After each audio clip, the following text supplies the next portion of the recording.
For our art installation, we decided to select the area directly at the corner of the school.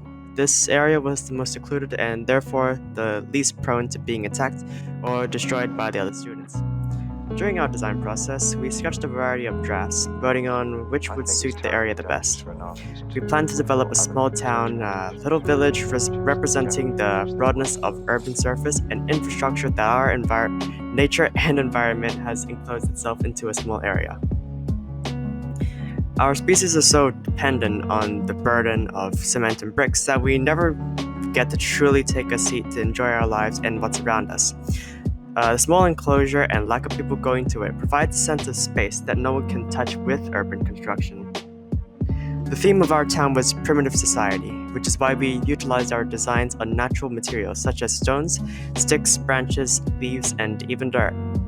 Our design references the early ages of humankind and how they used sticks and stones to build their society.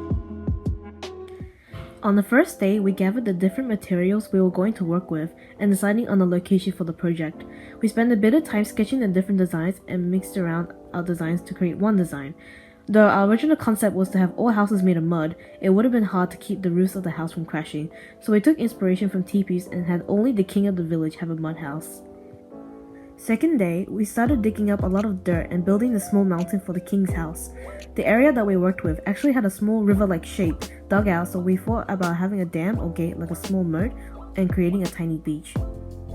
During the third day, we had finished creating the hill and started to work on the small town. We flattened the area on where the houses were going to be and made a small road leading up to the king's house. We had laid rocks along the path and built the small houses.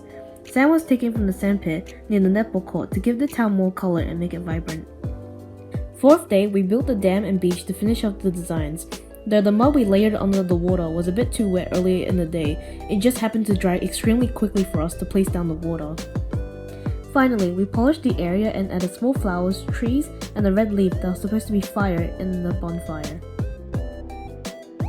Problems that we faced during our project?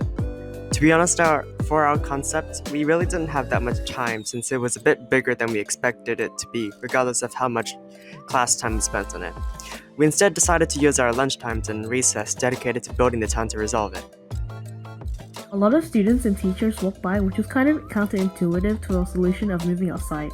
Thing is that they thought we were doing some sketchy things since we were just at the corner of the school where most people would just jump the fence. It was easy to clarify, but it still kind of scared us when an adult is just staring at us from a distance. Material gathering such as dirt was hard to collect for making mud or the dirt hill. But we asked our visual arts teacher for some shovels and we watered the dirt just to make it softer to dig up. Overall, the experience of creating the art installation was incredibly fun. Though it didn't blend too well with the environment, it was still really cute to look at.